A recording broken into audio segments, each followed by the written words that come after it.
नमस्कार, जय हिंद, वंदे मातरम। मैं आपका मित्र मुकेश पांडे वापस कुछ फेक सेकुलरिज्म के कथानक के साथ आपके सामने प्रस्तुत हो रहा हूँ। आप सबसे पहले तो आप सभी लोगों को नवरात्रे की ढेरों शुभकामनाएं, हिंदू नववर्ष की ढेरों शुभकामनाएं। आप सभी लोग स्वस्थ हों, सुरक्षित हों, जीवन में आगे बढ़ें, ऐसा मेरा भरोसा है और ऐसी मेरी इच्छा है कि आप सभी लोग खुश रहें। जब पिछली बार के वीडियो मैंने आपको बताया था कि द कश्मीर फाइल्स में देख के आया था, तो कुछ बातें रह गई थी जो मैं इस बार आपके साथ शेयर करना चाहूँगा। कश्मीर फाइल्स देखने के बाद मेरी मन के अंदर एक ऐसी इच्छा जगी कि मैं कुछ लोगों से बात करूं, और कुछ क्या बड़े सारे लोगों से बात करूं उस कहानी के बारे में। एक मन के अंदर एक बड़ी जिसे वो फिल्म देखने के बाद अजीब सा महसूस हो रहा था, और मैं काफ़ी सारे लोगों के साथ वो बातों को शेयर करना चाह रहा था, ये जाने बगैर कि उन्होंने फिल्म देखा है अथवा नहीं देखा है। तो मैंने लोगों से बात करना शुरू किया, पूरी विस्तार में उनसे बात करी। बड़े सारे लोग, मेजॉरिटी में लोग जो है वो भी उनके परिवार में जो लोग फिल्म देखने गए, स्पेशली महिलाएं तो बड़ी शोक संतप्त हो गई थी। कई तो औरतें जो है वो एक तरह से समझ लीजिए कि एक लघु अवसाद, मतलब लो टाइम, मतलब स्मॉल टाइम डिप्रेशन की भी शिकार हो गई। वो जिस तरह से वो इतनी इंटेंस मूवी थी और इतनी वो लग ही रहा था, भले वो पर्दे पे दिख रहा था, लग रहा था जैसे कि वो सामने हो रहा है, कोई किसी के सर पे रख के गोली मार रहा है। तो वो चीज़ें मतलब देखने के बाद जब मैंने काफ़ी सारे लोगों से बात करी, तो जो उनका रिएक्शन आया वो बड़ा मिक्स रहा। मेजॉरिटी तो जो है कश्मीर फाइल्स की रियलिटी के ऊपर भरोसा कर रहे थे जो कश्मीरी पंडितों के साथ हुआ लेकिन उसमें से कुछ लोगों का रिएक्शन ऐसा था कि मतलब मुझे इस वीडियो को बनाने के लिए समझ लीजिए कि वहाँ से ही एक प्रेरणा मिल गई कि मैं उनके बारे में आज आपसे कुछ शेयर करूँ। तो जब ये जो दूसरे तरह के लोग निकले, वो दूसरे तरह के लोगों में कई समझ लीजिए कि अलग अलग मानने वाले निकले। तो उसमें कुछ लोग लिब्रांडो निकले, कुछ लोग आपिये निकल गए, कुछ लोग सूतिये निकल गए, कुछ लोग पीसफुल निकले, और कुछ लोग आप समझ ही गए होंगे बड़े सारे अजीब किस्म के, कुछ लोग को सेकुलर कीड़े के काटे हुए निकले। तो जब मैंने उनसे कहा तो उन्होंने कहा कि यार ये फिल्म जो है पूरी तरह से बीजेपी और आरएसएस के द्वारा प्रमोट की जा रही फिल्म है, और ये पूरी तरह से एक प्रोपेगेंडा है, इलेक्शन स्टंट है, और कम्युनल हार्मनी को डिस्टर्ब करने वाली फिल्म है। और ऐसा थोड़ी हुआ था, वो सिर्फ एक पक्ष को दिखाया जा रहा है, ऐसा कुछ भी नहीं हुआ था उसके अंदर। ये सरासर गलत बात है। वो जब मैं उसके काउंटर में मैंने इन सब चीज़ों को डिस्क्राइब करने की मतलब काफ़ी सारी चीज़ें बताई, जो फैक्ट्स थे वो बताए, जो मतलब रिकॉर्ड्स में है, गवर्नमेंट के रिकॉर्ड्स में है, वो सारी चीज़ें बताएं, तो भी वो मानने को तैयार नहीं है। वो ये कह रहे हैं कि नहीं नहीं ऐसा कुछ नहीं हुआ। अगर वो कश्मीरी पंडित वहाँ मरे थे तो कश्मीरी मुसलमान भी वहाँ मरे थे। वो केरला कांग्रेस ने एक ट्वीट डाल दिया था, उसमें बड़े सारे लोग वही पकड़ के, मतलब एक तरह से कि 15,000 मुसलमान भी मारे गए हैं तब से लेके आज तक, जो है उसी चीज़ की वजह से। मैंने उनको बताया, मैंने बहुत बताने की कोशिश करी। मैंने कहा भाई, कश्मीरी पंडित अगर मारा गया था, पहले इसको नहीं बोलूँगा, पहले ये बताता हूँ कि कश्मीरी मुसलमान भी मारे गए थे। कौन से मुसलमान मारे गए थे? कश्मीरी मुसलमान वो मारे गए थे जो मॉडरेट मुसलमान थे, जो नहीं चाह रहे थे कि ऐसा हो, कश्मीरी पंडितों का नरसंहार हो, या कश्मीरी पंडितों को वहाँ से भगाया जाए कश्मीर घाटी से। लेकिन और वो मुसलमान मारे गए जो कि भारत सेंट्रल गवर्नमेंट की नौकरियां करते थे। वो मुसलमान मारे गए जिनके ऊपर शक था मिलिटेंट्स को, इस्लामिक जिहादियों को, कि वो भारत सरकार के मुखबिर हैं। इस वजह से वो मुसलमान मारे गए। वो मुसलमान इसलिए नहीं मारे गए कि वो मुसलमान थे, वो इस्लाम के मानने वाले थे, पर कश्मीरी पंडित सिर्फ और सिर्फ इसलिए मारा गया क्योंकि वो कश्मीरी पंडित था, वो हिंदू था। सिर्फ और सिर्फ हिंदू होने के नाते उसको मारा गया, और वो एक सिविलाइजेशन वॉर था, वो एक सभ्यता का विनाश करना था उनको, और वो कामयाब रहे उसमें। और इस बात का रोना ये तमाम जो लिबरल और जो वोक मेंटेलिटी वाले जो कहते हैं वोक, वो कहते हैं ऐसा कुछ नहीं हुआ, उन्होंने वहाँ भी झेला, लेकिन इसलिए नहीं झेला कि उनका धर्म वो था। पर कश्मीरी हिंदू इसलिए मारे गए, इसलिए उनका नरसंहार हुआ, इसलिए उनको भगाया गया क्योंकि वो कश्मीरी हिंदू थे, वो हिंदू थे, इस कारण उनका नरसंहार हुआ। मतलब हद तो तब हो जाती है कि लोग कहते हैं कि जो है ये पूरी तरह से जो है ये एक इस्लामोफोबिया हो चुका है इस देश के अंदर, और तमाम लोग इसको क्रिएट भी कर रहे हैं। भाई इस्लामोफोबिया ये नहीं है। इस्लामोफोबिया लोग किस तरह से उसको इस्लामोफोबिया बनाने की कोशिश कर रहे हैं। हिंदू हजारों साल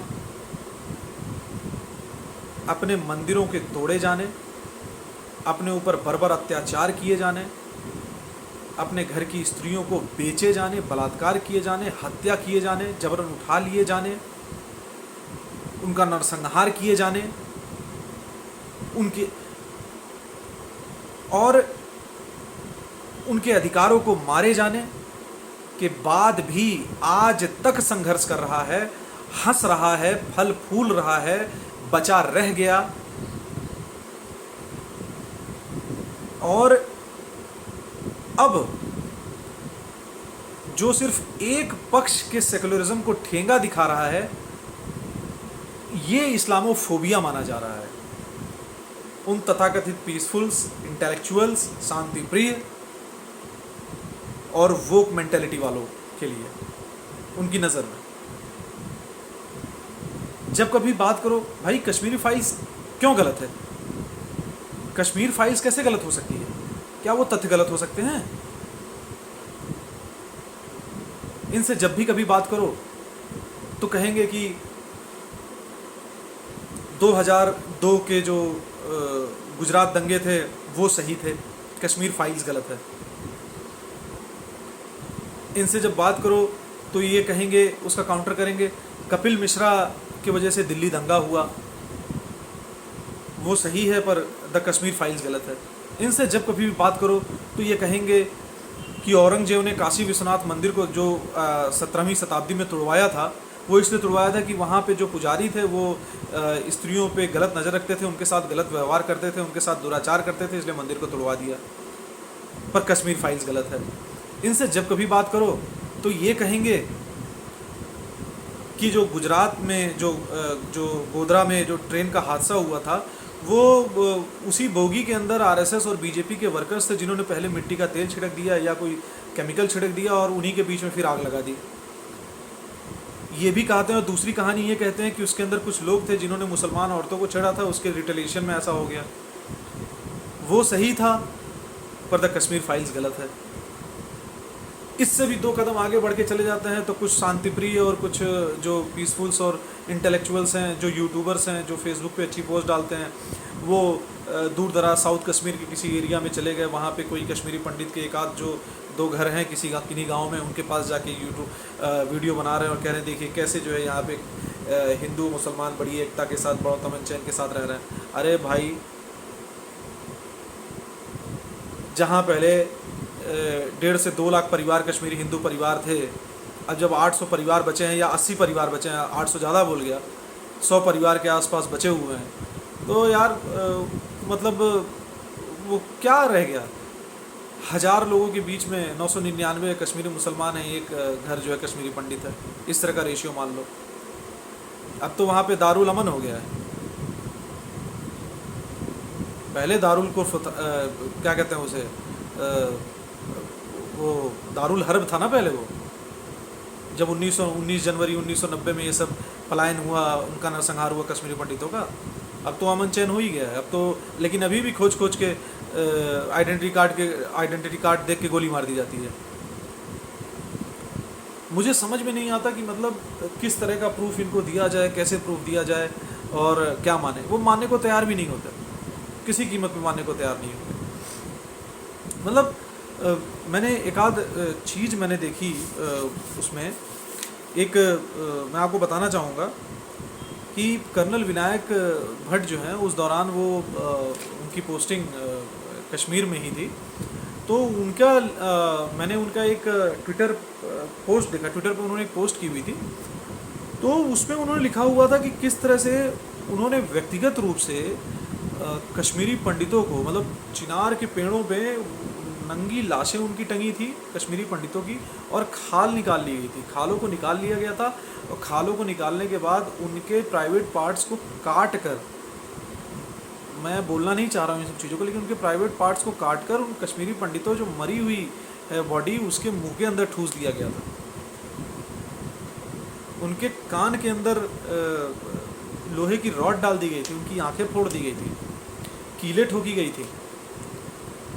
तो इतना विभत्स जो है मतलब वारदातें हुई हैं। मतलब आईएस तो हम लोग अब बड़े होके हम लोगों ने आईएस के बारे में उनका देखा, किस तरह से वो गला रेत के मार रहे हैं।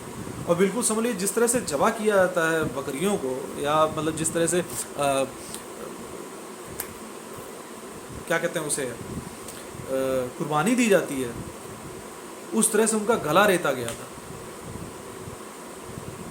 बस सोच के भी रूह कांप जाती है कि इतना सब कांड हुआ, लेकिन कोई भी आपको किसी भी इस तरह के जो है लिब्रांडू, आप ये हो गए, सूतिये हो गए, या जो है इंटेलेक्ट हो गए, या शांतिप्रिय हो गए, पीसफुल्स हो गए, इनके किसी भी फेसबुक पोस्ट पे या किसी भी मतलब जगह पे इसके पक्ष में वो कोई पोस्ट उन्होंने नहीं डाली है।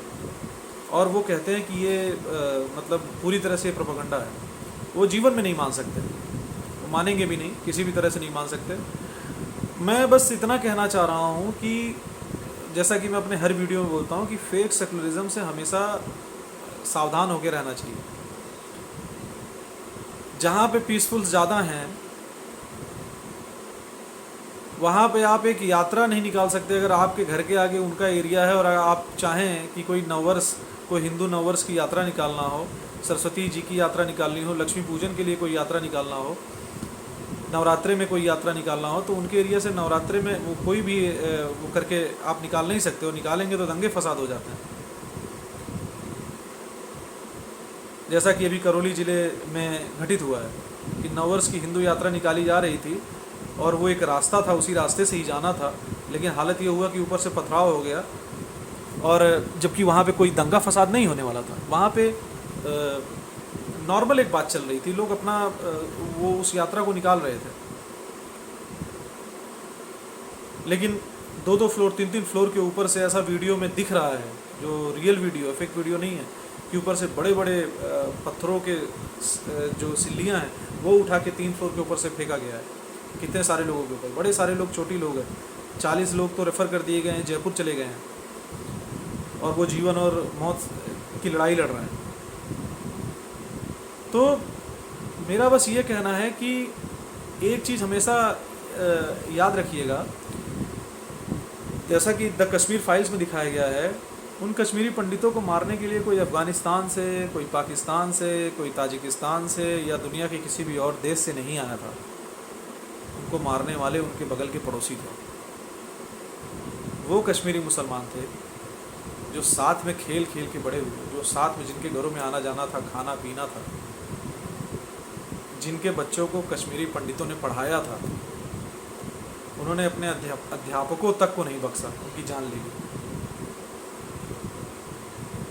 किस तरह की मानसिकता है, क्या टीचिंग्स होती हैं, किस तरह की किताब है, उस किताब में भगवान जाने उन किताबों में क्या क्या लिखा रहता है,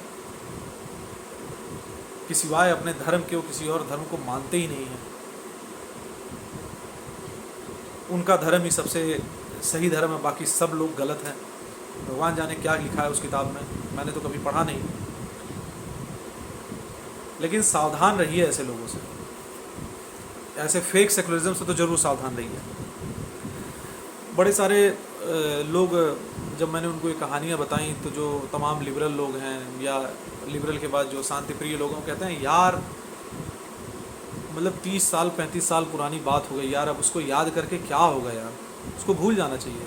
मेरे मन में एक ही सवाल आया, मैंने उनसे पूछा भी, मैंने कहा एक चीज़ बताओ यार, 1300 साल पहले करबला के मैदान में जो घटना घटित हुई थी, उसकी याद में आज भी जो है हाय हुसैन करते रहते हो, और उसको लेके अपने बदन को काटते रहते हो, उसका मातम मनाते हो। 1300 साल पहले की बात तुम आज तक भुला नहीं पाए यार। 30-32 साल पहले की बात कोई कैसे भूल सकता है। बड़े सारे लोग मुझसे बहुत खिन्न हो गए, उनको बहुत बुरा लगा, ऐसे कैसे बोल सकते हो, ऐसे ये हमारा धार्मिक हक है। तो मैंने कहा ये धार्मिक हक कैसे हो सकता है भाई, इसको कहो, इसको दर्द कहो, धार्मिक हक नहीं होता, इसको दर्द कहो कि तुम्हें इस बात का दर्द है कि तुम्हारे साथ गलत हुआ, तुम आज भी उसका मातम मनाते हो। तो हमें भी इस बात का दर्द है कि गलत हुआ। इतिहास में, संसार में कोई भी कश्मीरी पंडित नहीं ऐसा मिलेगा जिसने बंदूक उठाई हो, किसी एक भी कश्मीरी मुसलमान को अपने घरों को छीन लेने, अपने लोगों के मारे जाने, अपना जीवन बर्बाद किए जाने के खिलाफ जाके उसने, किसी भी कश्मीरी पंडित ने किसी कश्मीरी मुसलमान को मार डाला हो या उसको उजाड़ दिया हो, क्योंकि उसके संस्कार ऐसे नहीं थे, उसका धर्म ऐसा नहीं सिखाता। उसने सदियों से, उसने सिर्फ माँ सरस्वती की पूजा की थी, उसने हथियारों की तरफ कभी हाथ नहीं बढ़ाया था। तो आप सभी लोगों को जो है, आज एक कहानी हो गई, तो आप सभी लोगों को इसी तरह से मैं हमेशा एक नए वीडियो में कुछ नई नई बातों के साथ हमेशा चेताता रहता हूँ कि फेक सेकुलरिज्म से हमेशा बच के रहिए, सावधान रहिए। और एक और चीज़ आपको कहूँगा कि हिंदुओं को तेजवान होना है, निस्तेज नहीं रहना है। हम अगर, और इसका उदाहरण हमारे धर्म में मिलता है, भगवान श्री कृष्ण हैं, माँ जगदम्बा हैं, भगवान राम हैं। अगर प्रेम है तो बल भी है। कुटिल, कुकर्मी का संहार करना भी हमारे धर्म में शिक्षा, हमारे धर्म में इस बात की शिक्षा दी जाती है, धर्मो रक्षित रक्षिता, धर्म की रक्षा करने वाले की धर्म खुद रक्षा करता है। तो सजग रहिए, बलवान बनिए, अपने बच्चों को भी सजग करिए। अगर बच्चे हैं तो बाल मन से ही उनके अंदर इस चीज़ को भरिए, राष्ट्र भक्त बनाइए, उन्हें संस्कारवान बनाइए। बहुत बहुत धन्यवाद।